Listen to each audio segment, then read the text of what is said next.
All right, everybody, welcome to Mansfield Buzz.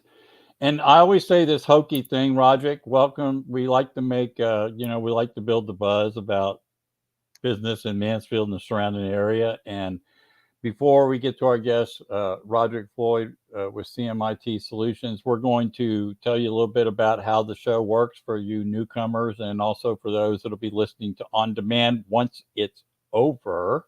So let me jump up here and show you guys some things first. First of all, we are live right now on YouTube. So it's also the same. We'd like people to go subscribe. Is what we're trying to say. So, and I'll be sharing this back out, Roderick, to some of our network groups, social network groups when it's over. So people have a chance to come subscribe. The live is for the sizzle. The on demand is always, people like to listen to their own stuff as we go along, right? So Jordan, who is usually a host with me today, was tied up. He may come in late. He may not. That's fine. Roderick's always our crack staff.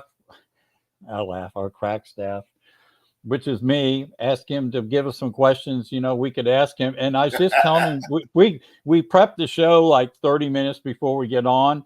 And Roderick and I were having a great sports talk for 30 minutes. So I'm thinking, Roderick, maybe we should sit down and talk about doing our own little sports gig.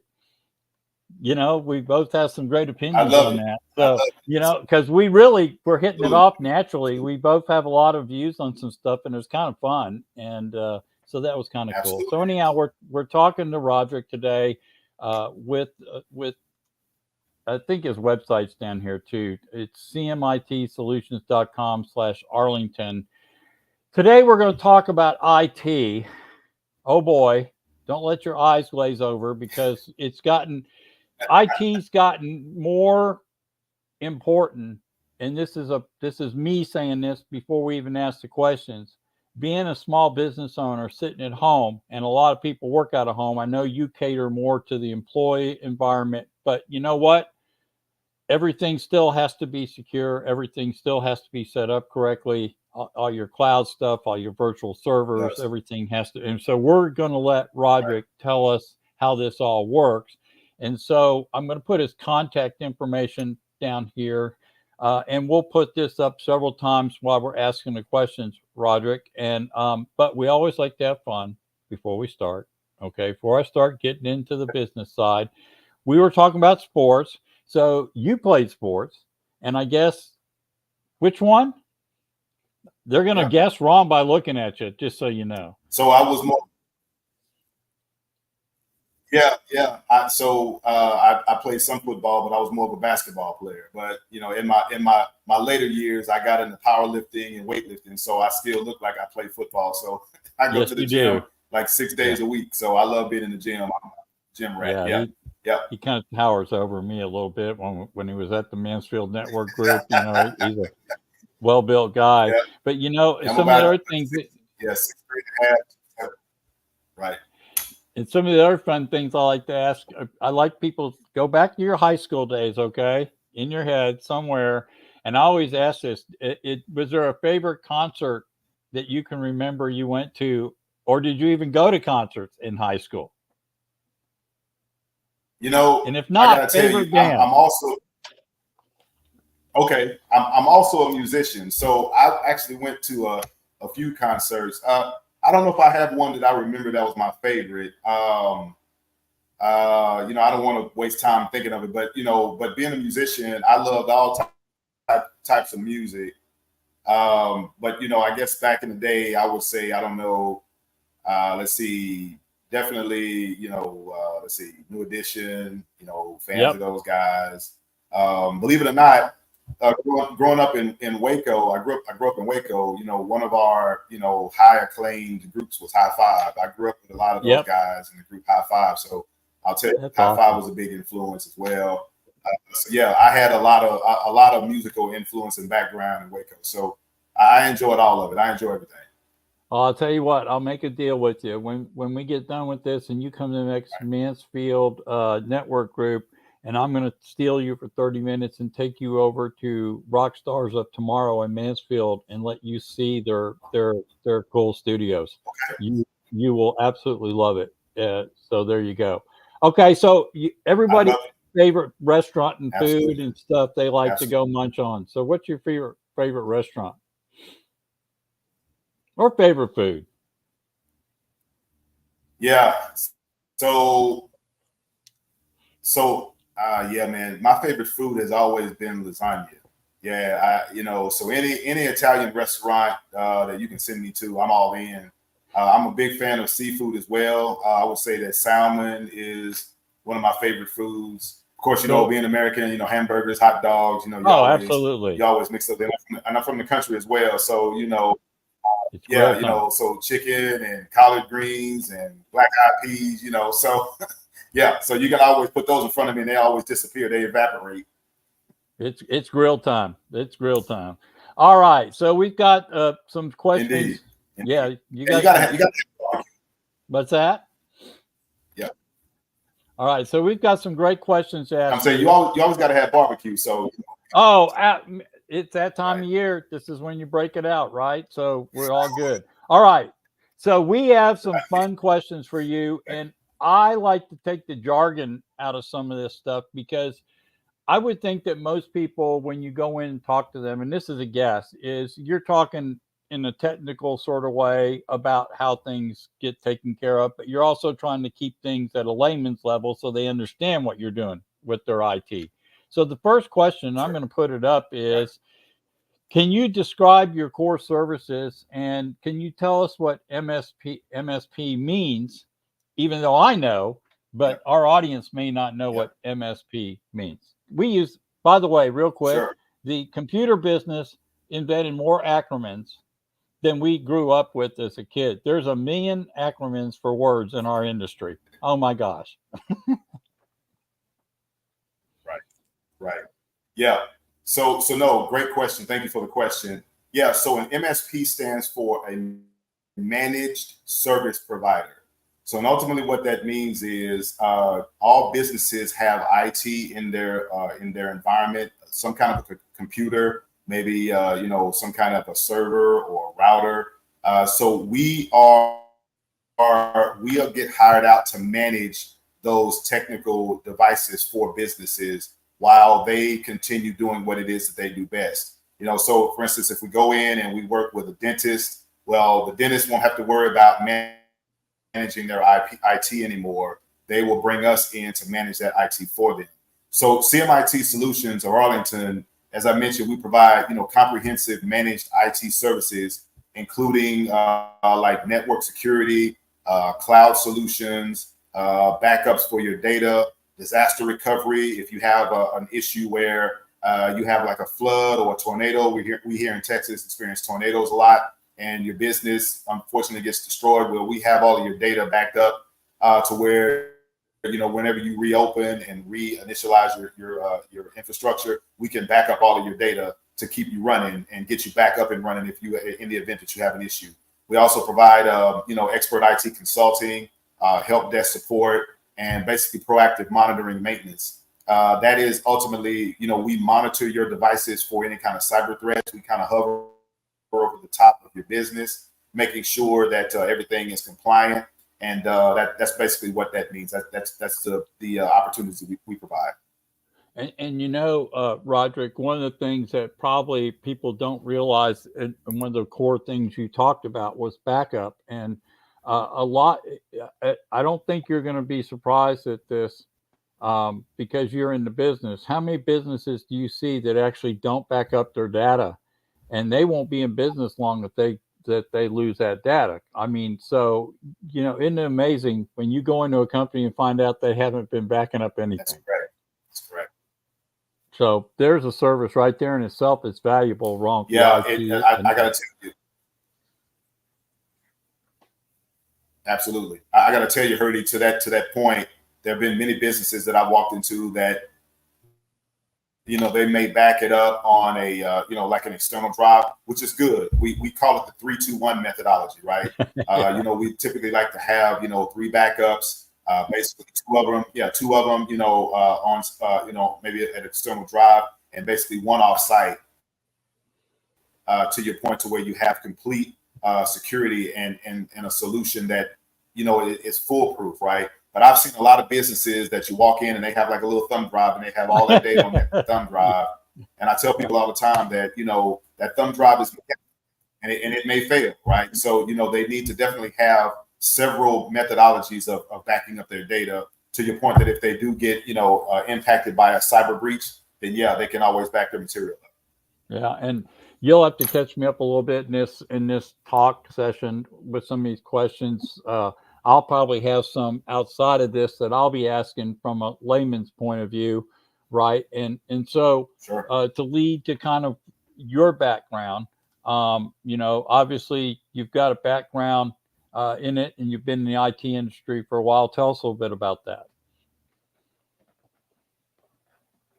Sure. So my personal genesis dates back about 20 plus years in the IT industry. I've held several expert level positions here, recently, or I guess in the beginning at Nation Star Mortgage, where I was an IT consultant. I basically installed servers, I configured servers and switches, did a lot of cabling.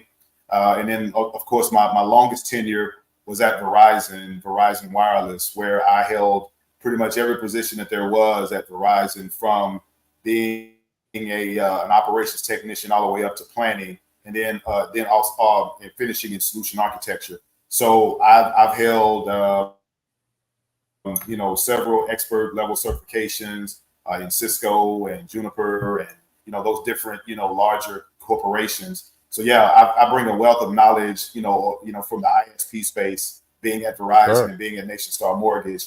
And now I wanted to just, help people on the enterprise level secure their information. So, but our team, we have several experiences in IT.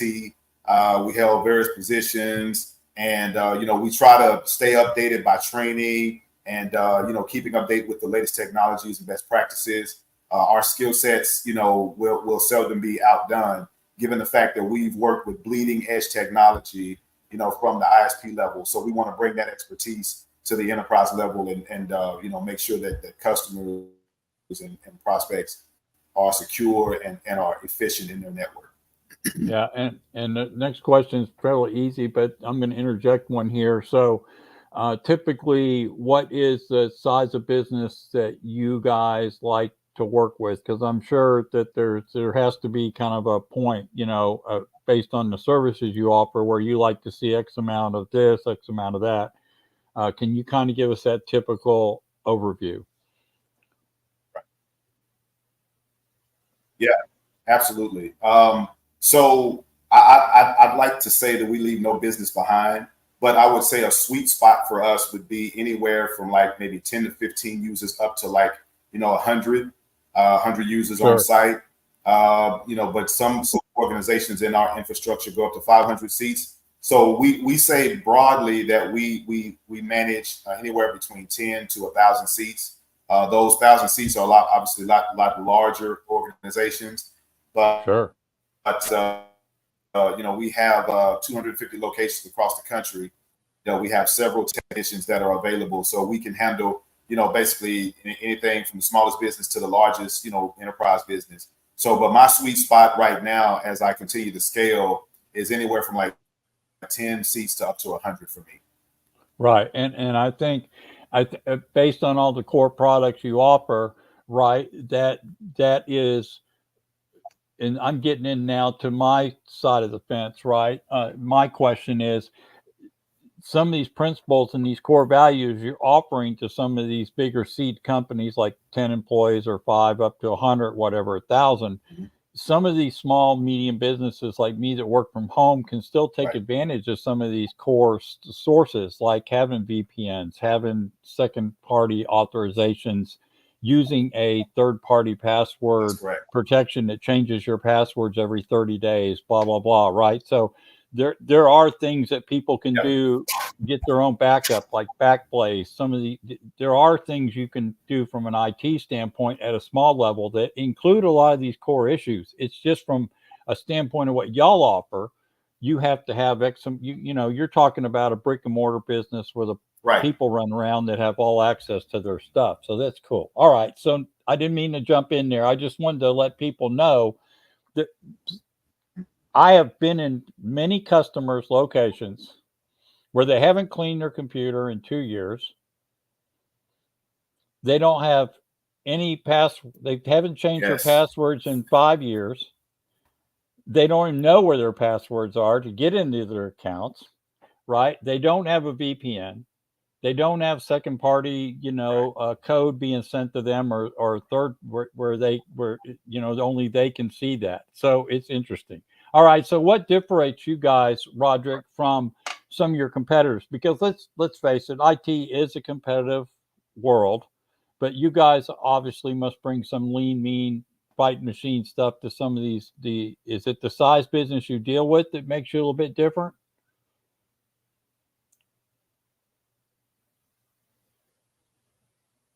Yeah, it does. I would also say that, we take pride in getting to know our customers' industry. I think that's paramount.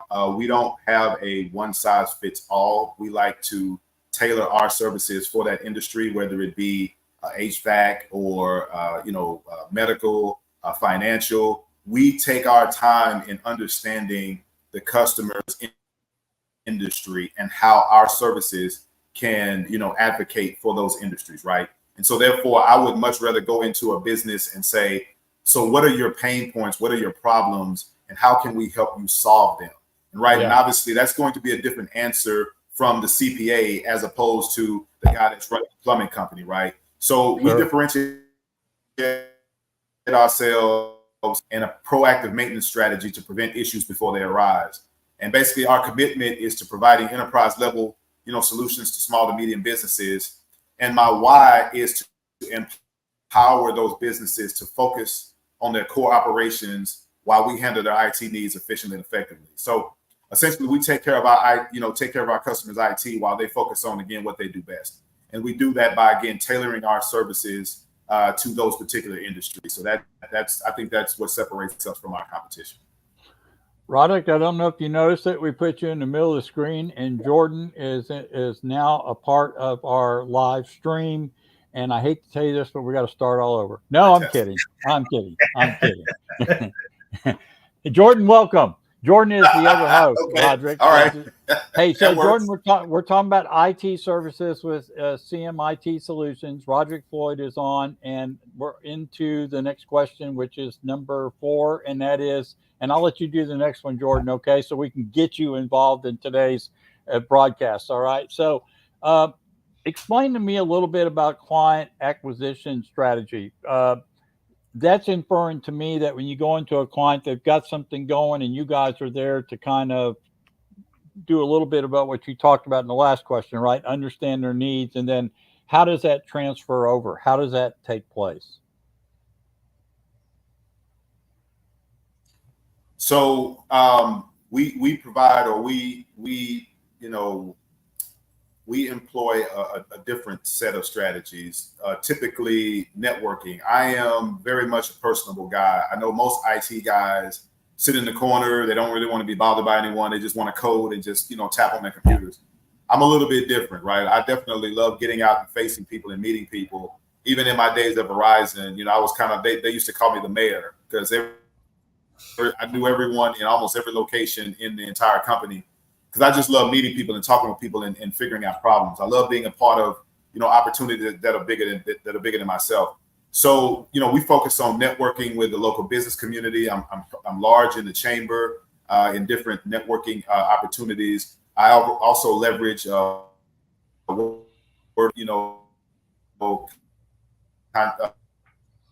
content such as blog posts, webinars, the whole thing. Like actually, what I'm doing here. Taking advantage of social media marketing.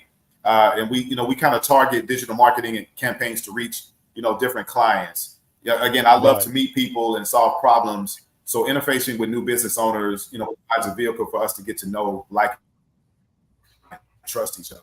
So then that's what I do. That's our client acquisition strategy. And then, I think ultimately at that point that leads to, you know, customer retention as well, when they know that I care and I'm actually working as their partner instead of just as their IT guy. I think that makes a big difference. Yeah, so we're connected.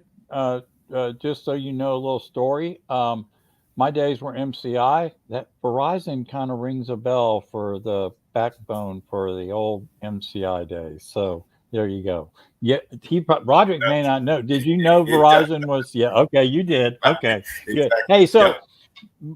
my next, before Jordan asks you next question, I want to follow up on this one. So do you guys find it more difficult in IT today because now we're so connected to outside sources? We're doing a lot of stuff on video conference. We're doing stuff where there's a lot of stuff coming into our servers, going out of our servers, cloud, you name it, right? Where do you see personally the IT issue, right? Where those lines get divided down the middle, where the wall stops, you know, and trying to manage all that. Has it gotten more difficult, or is there real solutions for that now? Yeah, yeah. Well, so to answer your question, it has gotten more difficult. Obviously, with the onset of AI and different machine learning technologies, it makes it easier for cyber criminals to invade your infrastructure. So therefore, it makes it a little more difficult for us to stop them. However, you know, AI being one of the main, you know, the main technologies that's the buzzword for these days, you know, we also use AI in our practice as well, because obviously if AI is being used to, you know, find vulnerabilities, we also use AI to patch those vulnerabilities.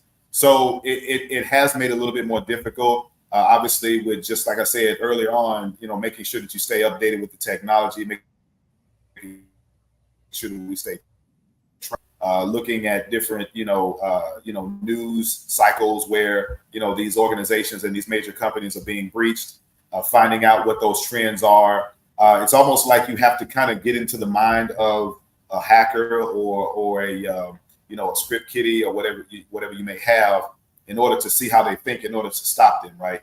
So I will say that it has gotten more difficult, but obviously with the onset of technology, if you use that technology accurately, you can really build a nice, secure infrastructure for your client that's also self-healing and automated and repeatable. So it has gotten a little bit more difficult from setting it up, but it's one of those things where once you get it going and once you get everything set up and working properly, it actually works very effectively in protecting your clients. And that's the most important thing for me, because our businesses that we're protecting, this is their livelihood. These are their assets. And so it's very important that we understand that, you know, without these businesses, these folks, you know, this is their livelihood. And it's very important that we protect them at all costs, and making sure that they, you know, be able to go home and spend time with their families, and of course, making sure that their asset is protected. So that's our main goal here. Good. Hey, Jordan, you're up, man. Welcome. By the way, welcome, Jordan, to the live show on YouTube today, buddy. Good to see you. You're up, buddy. You're on. One of the wonders and perils of being live, right? Like, it's the time. You're fine. It was good to see you, Roderick. You know, like, as you were talking right now, I mean, I think that like segues so nicely to my question, right? Which is, you know, like the core values and how they apply to your industry. Because it's, man, dude, you have probably one of the toughest jobs, right? Because so much of our work now lives on the internet. So much of our infrastructure is now in such a way, like, exposed in such a way that you now, like, you literally are charged to taking care of somebody's baby. And so how does your core values, and you just, you know, you explain a little bit of like what you're talking about, how does that play into your work? Yeah. Thank you for the question. Thank you for the question. I've always been raised to do things right the first time. My mom used to always tell me, if you do it right the first time, you don't have to go back and do it again. And trust me, when I didn't do it right the first time, I had to go back and do it again. So I learned very quickly on to try to get things right, early on, right? So I wouldn't have to go back. So that's a part of my core values. So integrity, transparency, excellence, teamwork, and innovation. So I want to put a pin in the first two: integrity and transparency. Listen, in the IT industry, we're all intelligent guys, right? But I am of the belief that true intelligence is when you learn that you don't know everything. And so I don't have a problem with telling my clients, you know what, I don't have an answer for that, but let me find out. That's very important because a lot of people in IT will say, well, they will make something up just to not look as if they don't know. And I think that actually hurts their integrity because, again, these are important, topics that we're talking about, and these are very delicate situations. And when you're looking into someone's infrastructure, you're looking at the basically the lifeblood of their business. Their data is the lifeblood of their business. And so when you don't have a solution, that's when you say, you know what, let's have a conversation. Let's figure out how we can solve this problem effectively and efficiently. And finally, instead of going back and forth, right? I'm all about solutions. And if it takes, I'm of the belief that you cut or measure 10 times and cut once. Sometimes that slows things down a little bit, right? But in my opinion, that's always right, because then it's like you lose that trust, you lose that transparency, and then it makes the client think like, okay, well, am I really working with the very best? And I believe that we are the very best. And so having a professional attitude, a caring attitude, a transparent attitude is vital to what we do. And so I want all of my clients to know that I care. I truly care. And if it takes me a couple of days to figure out that problem, but that problem is fixed and it's fixed for good, that's always good for me than saying, well, let me just take a look at it, throw something at it, and then obviously the problem, reappears the next day. So I want them to know that, we're transparent, we're reliable, and we're committed to delivering exceptional service. So that's a part of my core value, and that's how we, I think that's, again, how. Are managed services with you guys, Roderick, more co-location? Are they more virtual today? Like, where you're aggregating servers to save space? In my day, it was co-location centers. You had a lock on your outside of your gate. You had your servers in there, and that's where your IT guys went to work if there was a problem, right?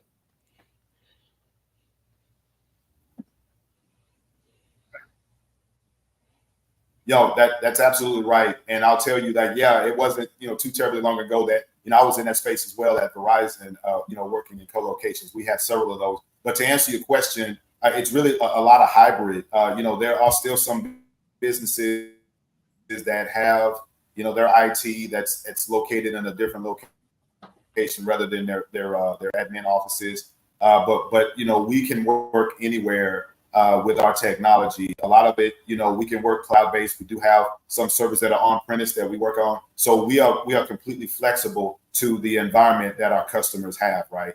But yeah, are adhering and adapting to the cloud infrastructure because it is more secure. It's obviously a lot more scalable, and it's a lot more efficient, right? So I would employ, any customer or any business owner that's looking to go. I know that there's some users that like, well, I don't want my information in the cloud, and I can understand that. That makes viable sense because again, the technology is new. Some people may not be as educated on the technology as they could be. That's perfectly fine. That's why you bring us in. We'll educate you on what it is and the benefits to both opportunities. And like I said, there's even some customers that I have that have both. They have on-premise servers and they have some of their other data in the cloud. And we work that way as well. So we're completely flexible in providing those solutions that are retrofitted for that business. Okay. All right, Jordan, man. Yeah, let's talk about security too, right? Because there's so much that it gets in there, and particularly with the new technology and people being hesitant of putting their information there. How do you manage that? The whole compliance side of things, and then the security, and if you could educate us a little bit about that too. Yeah, so different businesses like medical, we do have HIPAA compliance with some businesses that have POS. We do have PCI DSS compliance. So we employ industry-leading security measures and compliance protocols, excuse me, to safeguard our clients' data and their infrastructure. This includes regular security audits, encryption technologies, employee training, cybersecurity best practices, and compliance. One of the things that I actually love to do, we have what we call QBRs.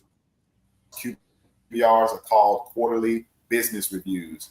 And so what those mean is that after a quarter, we meet with our client and say, hey, what can we do better? What are we not doing so well in? How is your business,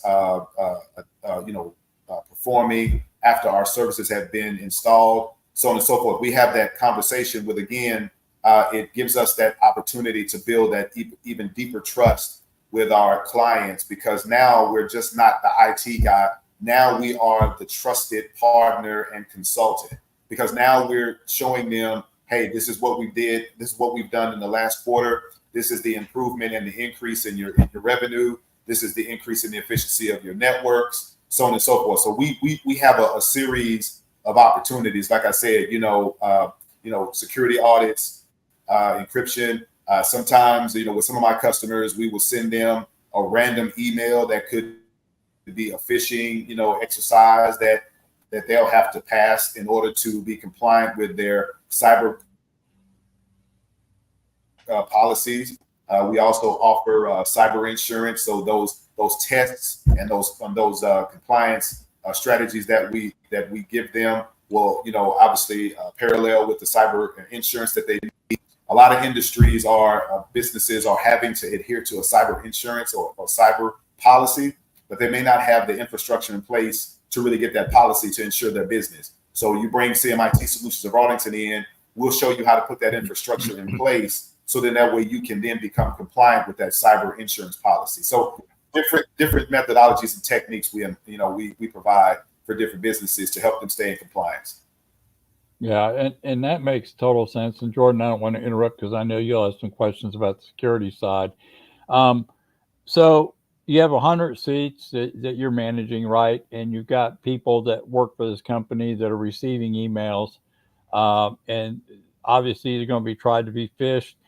Do most of these companies today, when they get up to a certain level, do they just scrub attachments and make those go to certain emails, like an info or a safety email or somewhere else for somebody to look at it first before it goes through compliance?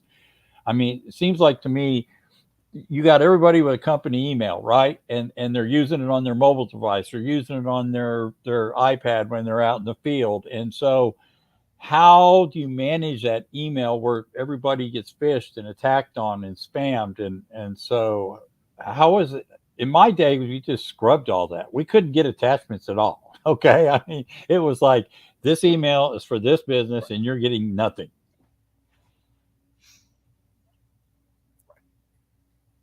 Yeah. So great question. So yeah, that still occurs. I have some tools in my stack that will catch an email that may contain a series of suspicious wording and or an attachment, or maybe even come from a domain that is not so recognizable, or maybe not have been whitelisted. And what whitelisted means is that you may get an email from a recipient or maybe from a sender that is not recognizable. And then, when you get it, you're like, okay, I know who that is. And then you whitelist it. And obviously at that point, the technology or the tool will allow that email to get to your mailbox. So to your point, Herdy, that still occurs where the scrubbing still happens. So it really does start with the user and the person that's on the other end of that computer screen. Because I always say you can put in as many tools and protocols as you want, but if someone happens to open an email that was supposedly coming from their boss, and they don't know how to properly read a phishing email or actually taking their time in understanding what that email is saying and just click on anything, then you've just basically circumvented all of your protocols and your processes. And that's usually how a lot of companies get impacted, right?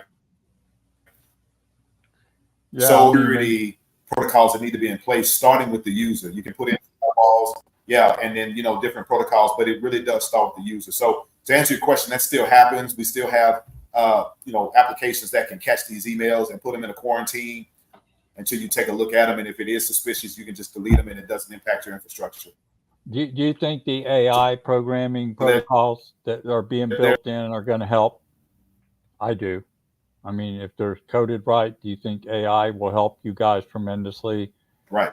Sift some of that out. Yep. Okay. All right, Jordan. Exactly. I think that takes us a little bit to the next one too. Just speaking of like the future and how we're ensuring moving forward.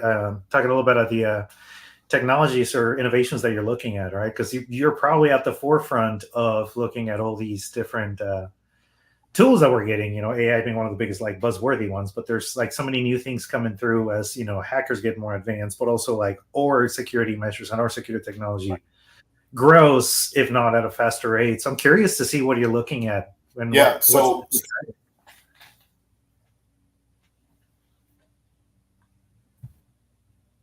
AI is on the forefront. It's number one. We still, I think AI is in everything now, in everything that we do with regards to technology, from a security perspective, from basically just end-to-end communication, just from writing an email or gathering information. AI is at the forefront of it all. So it would be somewhat silly of us not to access that technology and use it in our platform as well, given the fact that there are other businesses that are already using it and have seen tremendous success. I know that there's a lot of fear and that there's a lot of apprehension when it comes to AI because of the fact that it does learn and it is another machine learning tool. But it is where we are now in the 21st century, and this is where we're going to continue to go. AI is going to be at the forefront of it all, and so thankfully, I'm in an industry where we can use it, where we are still relevant. We continually explore emerging technologies. I would say another one is IoT integration and advanced cybersecurity tools, and to enhance the efficiency and the security of our services. But I would say AI is definitely number one in our toolbox. Now we still have our ephemeral knowledge that we have from our years in the industry. But but again, one of the things that I'll say to the audience is that it makes it increasingly hard for us to track cyber issues because I can read a phishing email and probably spot it just like that. But now with AI, it removes a lot of the human intervention or human error, if you will, in a phishing email, right? So you have to really, really, really be careful and ask yourself the who, what, when, where, and why questions to see if it actually is an AI issue. I've had some clients and some friends of mine that have said that they've received emails from their so-called boss, and it looked completely 100% legitimate up until the point that the boss asked for their home address and their social security number. It's like, wait a minute, why do you need that? And so that there's the why question. If you start asking those questions, well, that doesn't make sense. Why do you need that? Then you can probably filter down saying, this doesn't look right, and I'm going to delete this and move on. So but with AI, it's getting increasingly hard because those typos and those human error, messages that you can typically catch, it's not really prevalent anymore with AI because it's all scripted, right? AI knows how to spell, so it's going to be a little harder to catch those. But that's ultimately where we are with that. So I would say that we use those different technologies to try to enhance our business and protect our customers much better. This has nothing to do with you or what you can do, but it's just a comment, okay? And you can run with it if you like. So I'm a corporation, and I had all my mobile service through a provider. I'm not, where I'm going with this. Not going to say the provider. And that provider gets hacked. Yep. And all that data is compromised from that corporation because they supplied the mobile devices to the employees. What happens? what happens? Do they leave them? Do they go get another provider, or is it too late? I mean, this is the kind of thing that scares the companies that have to go third party outside their breaches, right? Outside their dam, so to speak. And I don't want to put you on the spot because I know that you can't control that. Right. That's not your security end. But what if they buy their products that can be unsecured from that end? Well, right?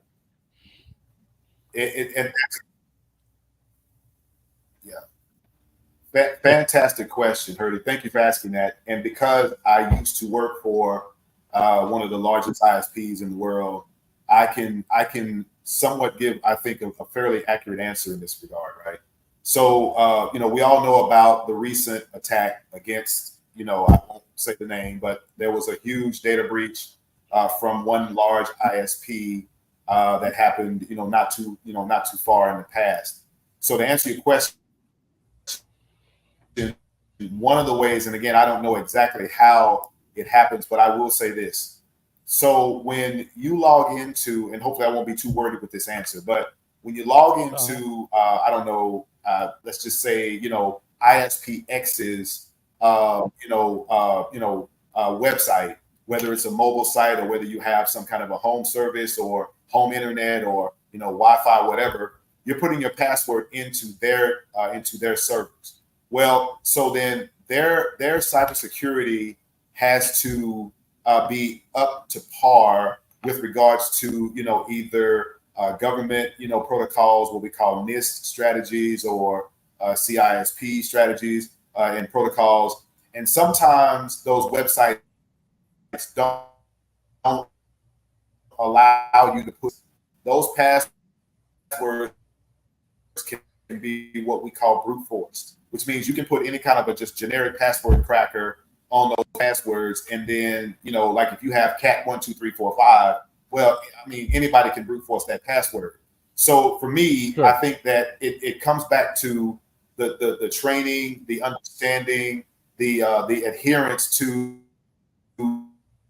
those security policies internal to those companies. They're human, right? So sometimes, they get an email from, their client, and they may not really know the latest phishing strategies and vulnerabilities. They open an email, and the next thing you know, they're getting hacked. I mean, yeah, it's hard to say, and it's really weird to say, wow, why can a large ISP not stop that? Well, again, it's human error. It happens. Email that they think is completely legitimate from their boss, and it's not. And next thing you know, you have everyone scrambling around trying to figure out how to stop this. And then ultimately that information gets sold on the dark web, and now you have 40, 50 some odd million consumers and customers that their information is being spread on the dark web, and now everybody's getting these random emails and these text messages from people that they don't know. It happens, right? And so that's why it comes back to just training and just making sure that they stay up on those different strategies, right? So that's typically how it happens in a lot of ways. Right? Yeah. So it's unfortunate, but it does happen. Well, just so you know, I have won 5 lotteries, just so you know. I got emailed the other day if I won a big lottery. I just wanted everybody to know, I'm now officially rich. Okay. Yep. But the problem is they want me to pay to have my money. So, I can't figure that out. And my boss asked me to send my $100 gift cards. Exactly. Right. That's how you know, right? Yeah. See, I always think that phishing, you nailed it. You can write all the AI phishing you want, but it's the questions you get asked, right? It's that they need something. And I think that when people read phishing emails, they should always ask themselves, why are they asking me this? Why would my bank ever want to know that my password's been breached? They're not going to email you that kind of stuff. Or you have a negative balance. You can call your bank and find out this simply. Be safe, not sorry. Matter of fact, 3x5 cards should be on every laptop. Be safe, not sorry. Okay, enough Hurdyisms. All right, so there we go. Okay, Jordan. That's right. And I will also say another thing that I made, to the audience. Oh, sorry. No, go ahead. No, I was just going to say that I will also mention one other thing that I would, if there's an email that you get like right now, yeah, that's probably going to be a phishing email, because what happens is they usually try to access your emotion and get you to react quickly. To your point, Hurdy, about winning the lottery. Well, you may be so emotional about that, and then they turn around and ask you for your information, and you're so excited. That's usually how they take advantage, because they want you not to think logically about what it is they're asking you. They want you to, ultimately act. And that's how you know that that's usually going to be something that's usually wrong about that. So I would implore to the audience to pay attention to things like that. That's right. So when you see me do this, that means I'm fishing. Okay. So there you go. All right, Jordan, take it away. We got about 10 more minutes. That's right. Then, yeah. So that's right. Yeah, so let's ask you about your long-term goals. Like, what do you see in the future? What are you working towards? Like, give us the grandiose view as to your direction.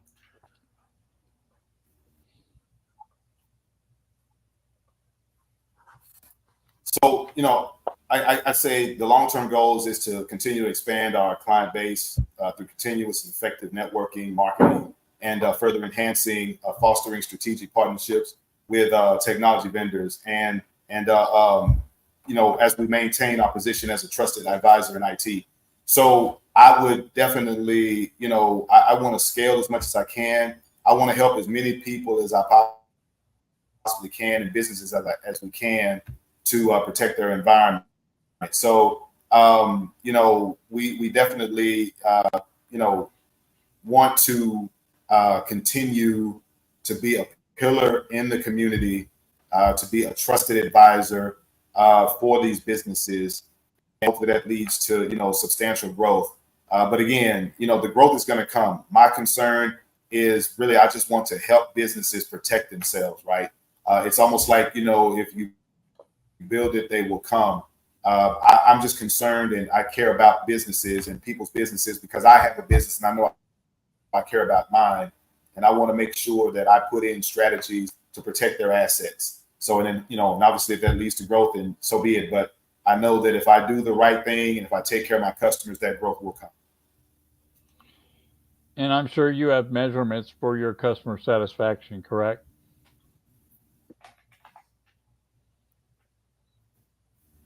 I'm sorry? I said, I'm pretty sure you have a measurements for your customer satisfaction, right? You guys want to make sure that your customers are satisfied, get feedback on things that they're trying to keep in place and things of that nature. Correct. Yeah. So we like to, obviously we're on Google, so we like to get 5-star, reviews on Google. Yelp reviews. We are a Better Business Bureau A+ accredited. And so we like to just assess the performance and address concerns, and monitoring key indicators, such as response time and issue resolution. We're also committed to continuing improving our base of client feedback. So yeah, all of those different ways of getting reviews and getting feedback from our customers. We definitely are adhering to those. And, obviously if we continue doing our best and providing that service, then, hopefully we'll get a lot more of those Google 5-star reviews and Yelp reviews and Better Business reviews and so on and so forth. So yes, definitely key indicators for us. All right. So we've been through, Jordan, 10 pretty intense questions on IT. And so I think, Roderick, we've done a pretty good job today of letting people know the type of customer you're looking for, the intricacies of the core products that you go along with that, and that how you tie security and making sure long-term companies have long-term care, whether it be cloud, virtual, hybrid servers, co-locations, whatever that is, right? So the best place to reach you, I think I have it up here on the screen, is your email, correct? Right. And we'll put that in the description on YouTube and make sure. Yeah, that's correct. So you can reach us. Sure. Absolutely. My email, it is rfloyd@cmitsolutions.com. And we can also be reached at www.cmitsolutions.com/Arlington. And yeah, because you're in Arlington and you're your standalone office on Lamar. So, and you're in the Mansfield network group. So that can't be all that bad that we have you as part of that group. And so having the ability to talk to these small businesses and let them know what's important. And also your typical client of 5 up to 1,000 seats or 10 seats, wherever they have a need where they're sharing a lot of data. Just sounds impressive. So Jordan, any final things you want to chime in, my friend? No, I mean, that's pretty robust. Just, thank you for helping out and just educating everybody on this. I know cybersecurity is a big topic, and I know for a lot of small and medium-sized businesses in particular, it is a difficult thing to wrap your head around and just really properly scale in a secure manner. So it's wonderful that they can have resources like yours available. Yeah, and I agree. So Roderick, my friend, thanks for being on the Mansfield Buzz. And as usual, Ferdy's gonna do something stupid and play some out music for look forward to starting our sports show. Just kidding. Jordan wasn't on. We talked sports for 30 minutes, Jordan, before he got on today. So just so you know. Hey, so guys, we are on every Thursday from 2 to 3 live on YouTube. When it's over, we like to give our guests a copy of this and the audio copy so he can do anything he wants. Thank you, sir. Thank you, Roderick. Thank you, Jordan. You guys have a fabulous day. We'll see you next Thursday on the Mansfield Buzz. Thank you, guys. Take care.